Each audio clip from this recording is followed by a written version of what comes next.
आर्य समाज का सत्संग सच्चा सत्संग होता है, जिस सत्संग के माध्यम से केवल और केवल सत्य का प्रतिपादन किया जाता है। इसमें लेस मात्र भी झूठ नहीं है, क्योंकि आर्य समाज की आधारशिला सत्य पर स्थापित है और अपने वैदिक संस्कृति को मजबूत करने के लिए 5 यम हमें अपने जीवन में अपनाने की आवश्यकता है, जिसमें अहिंसा, सत्य, अस्तेय, ब्रह्मचर्य, अपरिग्रह, ये मजबूत स्तंभ होते हैं वैदिक संस्कृति के। आइए हम आज ब्रह्मचर्य की चर्चा करते हैं, क्योंकि ब्रह्मचर्य हमारे जीवन का महत्वपूर्ण पक्ष है। इस पक्ष को अगर हम अपने जीवन से अलग कर देते हैं तो हमारा जीवन नरकमय बन जाता है। ध्यान दीजिएगा, कुछ लोगों ने ये धारणा बना रखी है कि केवल विवाह नहीं करना ही ब्रह्मचर्य है। लोग आज सामान्य लोग तो यही जानते हैं, लेकिन जब उसके अंदर की गहराइयों में आप प्रवेश करेंगे और अपने सत्य शास्त्रों को पढ़ेंगे, उसका स्वाध्याय करेंगे, तब आपको पता चलेगा कि ब्रह्मचर्य की साधना कितनी बड़ी साधना है और कितना महत्वपूर्ण अंग है ये। महर्षि दयानंद सरस्वती ने ब्रह्मचर्य की व्यवस्था को समाज में स्थापित करने का प्रयास किया। ऋषि का चिंतन था कि हमारे देश के लोग ब्रह्मचर्य रूपी महातप से काफी दूर जा चुके हैं। लोग उसको जानते नहीं, समझते नहीं। आज भी ब्रह्मचर्य को कितने लोग समझ पा रहे हैं? कितने लोग?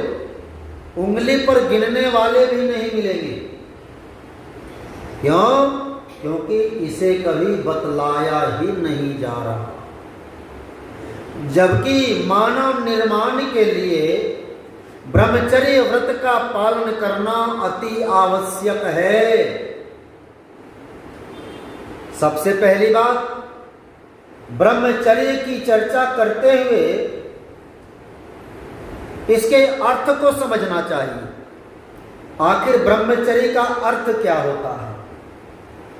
तो शास्त्रकार कहता है ब्रह्मचर्य के 3 अर्थ होते हैं। 3 अर्थ कौन कौन से हैं? सबसे पहला अर्थ है ब्रह्म में विचरण करना। जैसे हम लोग ब्रह्म यज्ञ करते हैं तो ब्रह्म यज्ञ के माध्यम से अपने जीवन को पूर्ण पवित्र बनाने का कार्य करते हैं।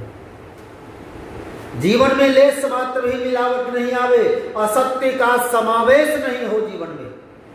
इसके लिए ब्रह्म यज्ञ का विधान किया जाता है, क्योंकि अगर असत्य का समावेश हो जाएगा तो ईश्वर की प्राप्ति नहीं होगी, हमारी धर्म की साधना अधूरी रह जाएगी। इसलिए ब्रह्म यज्ञ के माध्यम से जीवन को पूर्ण पवित्रता की ओर ले जाते हैं, अपने आप को धर्म मार्ग पर ले जाते हैं। अब यहां देख लीजिए, यहां वही बात कही जा रही है, ब्रह्म में विचरण करना, अर्थात अपने जीवन से पाप का शमन कर देना और इस जीवन को धर्म पथ पर आरूढ़ रखना। ईश्वर का ध्यान करना, ईश्वर को सर्वत्र व्यापक मानते हुए निरंतर ईश्वर का सानिध्य लाभ प्राप्त करना ब्रह्मचर्य व्रत का पहला मूल अर्थ होता है। ब्रह्म में विचरण करना अर्थात ईश्वर में विचरण करना।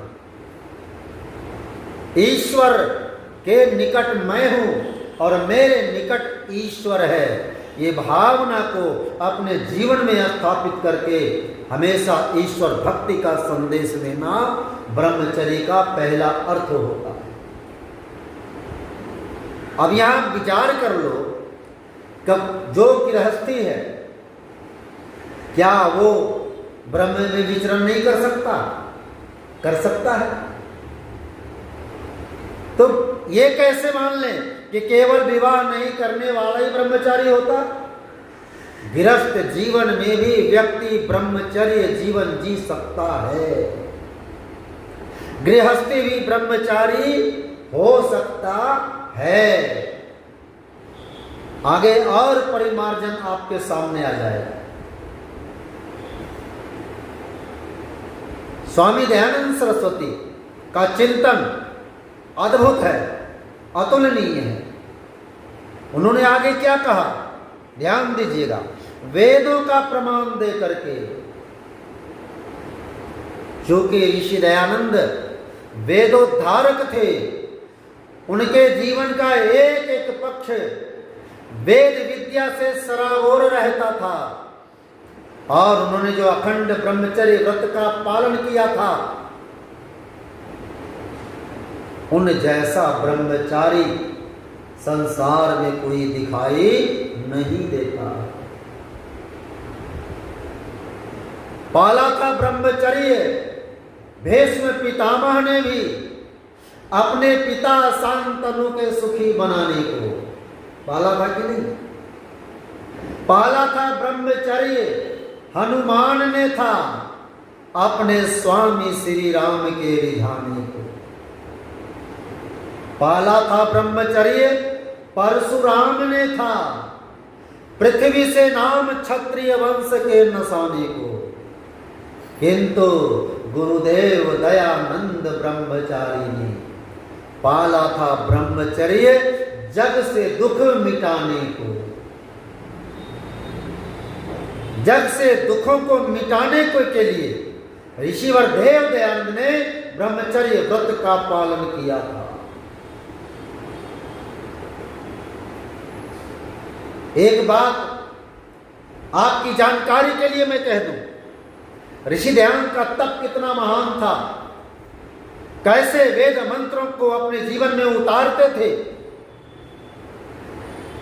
एक बार स्वामी दयानंद सरस्वती जब कलकत्ते प्रवास में थे,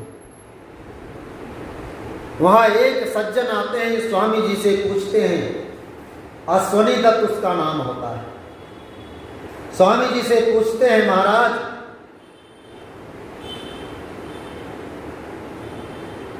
आपके मन में कभी काम वासना आती है कि?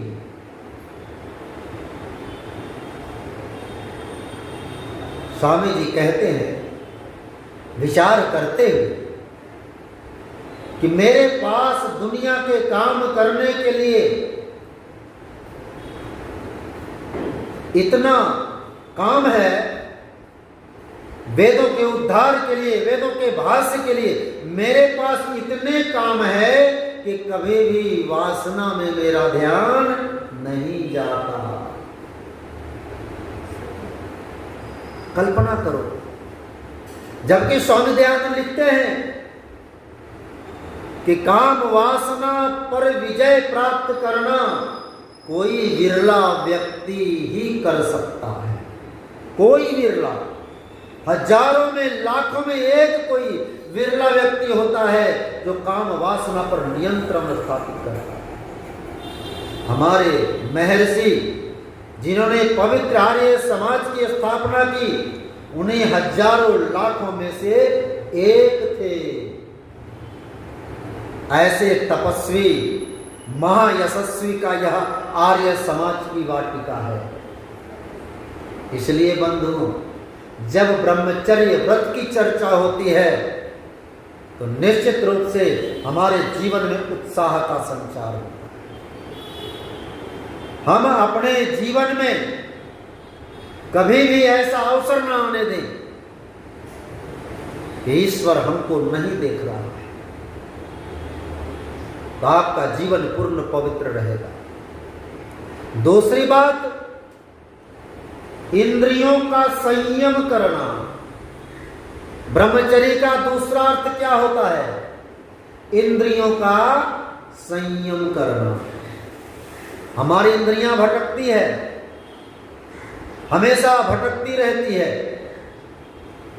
उसे संयमित कैसे किया जाएगा? इसकी व्यवस्था आपको अपनानी होगी। अपनी इंद्रियों को नियंत्रण में रखने के लिए मन की पवित्रता पर ध्यान देना होगा। अपने जीवन को हमेशा पुरुषार्थ में लगाना होगा। आपके अपने जीवन की व्यस्तता इंद्रियों पर संयम रख लेगा, इंद्रियों पर विजय प्राप्त कर लेगा। हम हमेशा स्वाध्याय करते रहें, हम हमेशा अपने कामों में व्यस्त रहें, कभी भी मन में दुष्प्रवृत्तियां नहीं आएगी। जब दुष्प्रवृत्तियां आएगी नहीं तो इंद्रियां कभी भटकेगी नहीं। जब इंद्रियों में भटकाव नहीं होगा तो इंद्रिय संयम हमारा पूर्ण हो जाएगा। कहा जाता है ना, खाली दिमाग शैतान का घर। खाली कहीं बैठोगे तो मन में अनेक प्रकार की कुप्रवृत्तियां नाचने लगेगी।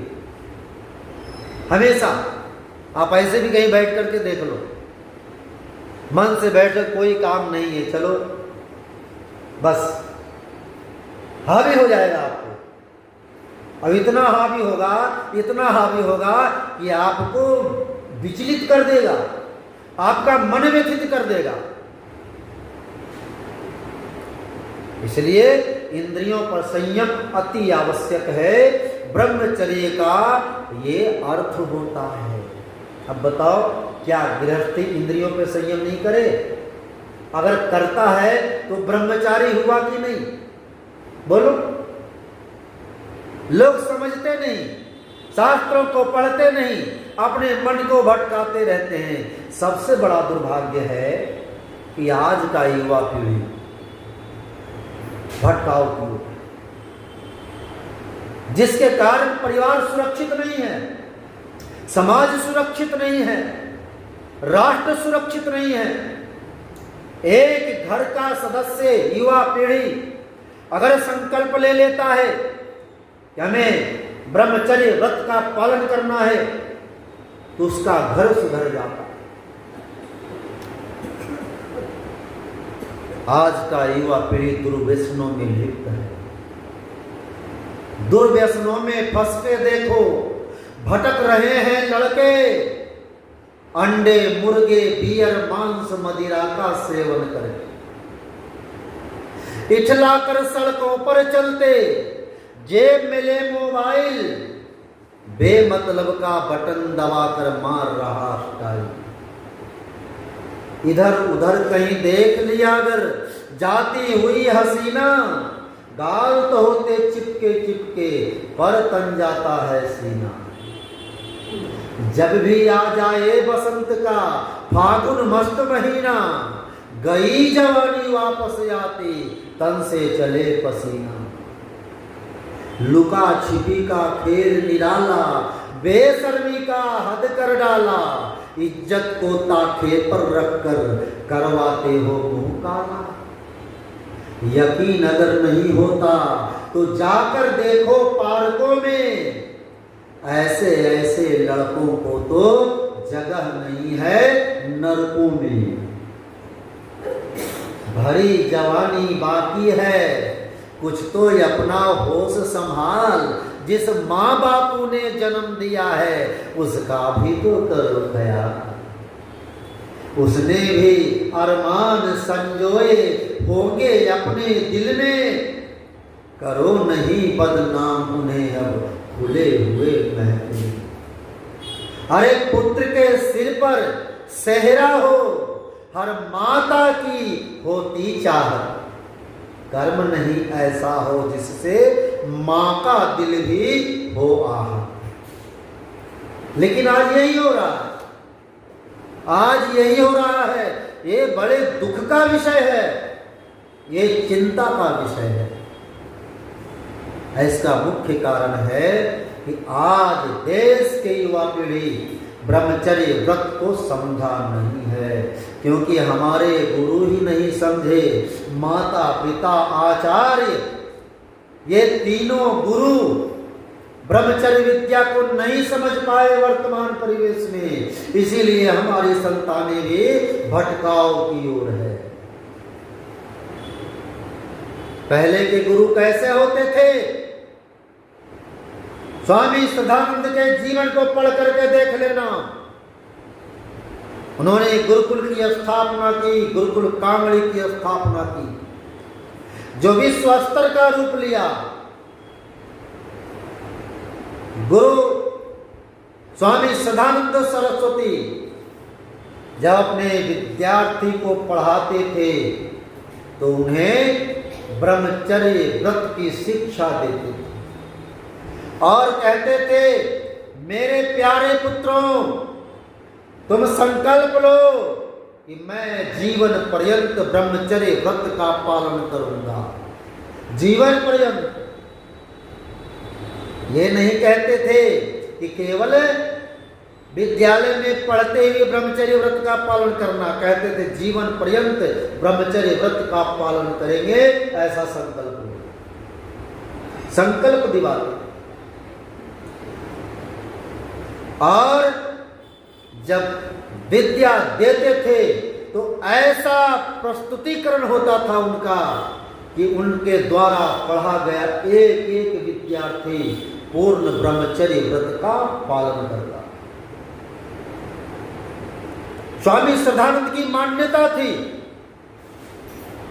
वे चाहते थे कि हमारे संतान सौभाग्यशाली बने, हमारे देश के संतान, देश के युवा पीढ़ी सत्य पथ के पथिक बने, मजबूत बने, सबल बने, इंसान बने। गुरुकुलों में पढ़ने वाले विद्यार्थी अक्सर मजबूत हुआ करते हैं। क्यों?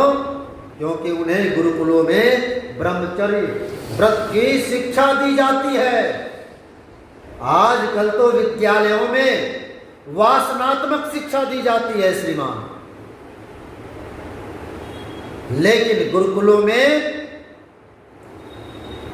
ब्रह्मचर्य व्रत का पालन करने का उपदेश दिया जाता है। कैसे तुम्हारा व्यक्तित्व निखरेगा, तुम्हारे चेहरे पे कैसे लालिमा आएगी, तुम्हारे अंतस में कैसे शक्ति का संचार होगा।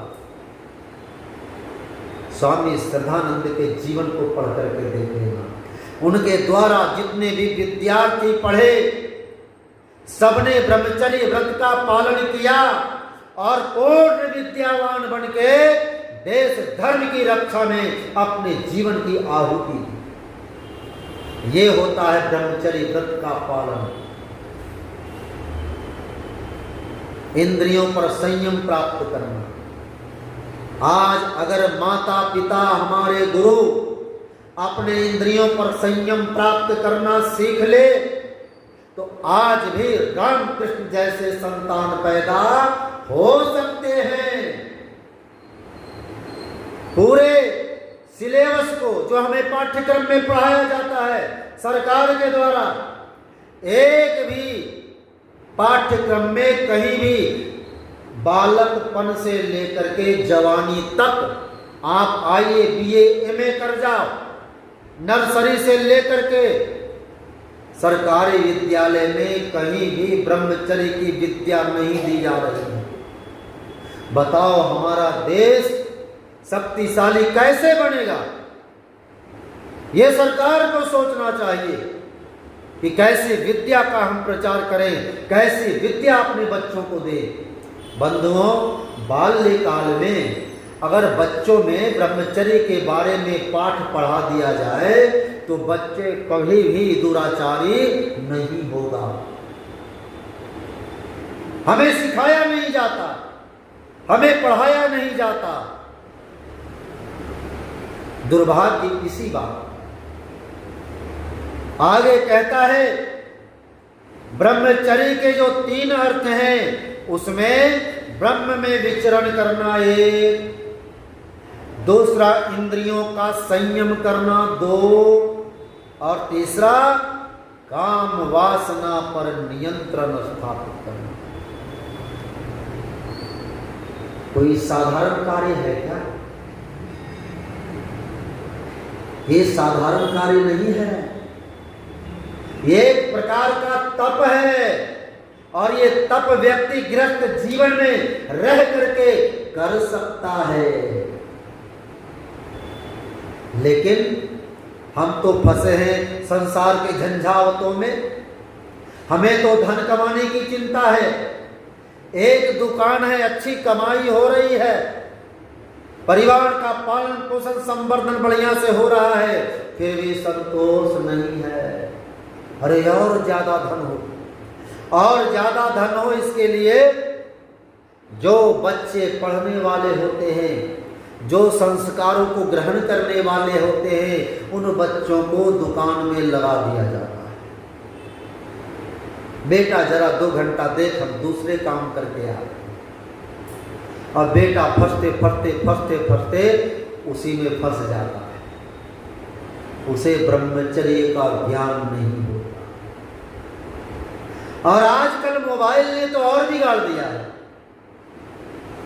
बच्चे, छोटे छोटे बच्चे मोबाइल में गंदे गंदे फिल्म देखते हैं, अश्लील हरकतें करता है। बचाओ, हमारी संस्कृति कैसे बचेगी? ये संस्कृति के मूल स्तंभ है ब्रह्मचर्य का पालन करना। हमारे संतान ही बिगड़ रहे हैं, हमारे बच्चे बिगड़ते जा रहे हैं, हमारी संतति गलत दिशा में जा रही है। कैसे संतान का निर्माण होगा और कैसे राष्ट्र का निर्माण होगा? कहां से करोगे राष्ट्र का निर्माण? बंधुओं, ये चिंतन का विषय है। आप किसी धर्म मत मजहब को मानो, संतान का निर्माण सबके लिए महत्वपूर्ण है, और ये निर्माण केवल वेद विद्या के माध्यम से ही पूर्ण होगा। जब तक वेद विद्या आपके जीवन में समाविष्ट नहीं होगा, तब तक जीवन वासना में डूबा रहेगा। इस जीवन को वासना से हमें निकालना होगा। इसके लिए माता पिता और आचार्य को आज भी पुरुषार्थ करना होगा, इसे सोचना होगा, चिंतन करना होगा, क्योंकि इनके हाथों में देश का भविष्य सुरक्षित है। इसलिए बंधुओं, जो हमारे धर्म के मूल स्तंभ, संस्कृति के मूल स्तंभ है ब्रह्मचर्य व्रत, इसका पालन करना हम सबका परम कर्तव्य है। इसे सब जने पालन करें, चाहे ब्रह्मचारी हो, चाहे गृहस्थी हो, चाहे वानप्रस्थी हो, चाहे सन्यासी, सबको समभाव से इस व्रत का अनुष्ठान करना होगा। तभी हमारा जीवन, हमारा समाज, हमारा राष्ट्र सुरक्षित रह सकता है, अन्यथा भगवान ही मालिक है। इसलिए आओ हम सब इस व्यवस्था को, जो वैदिक संस्कृति के 5 स्तंभ हैं, उसमें मूल स्तंभ जो है ब्रह्मचर्य व्रत का पालन करना, आओ इसकी शिक्षा को जन जन तक पहुंचाएं और जगत गुरु महर्षि दयानंद के स्वप्न को साकार करने का संकल्प ले।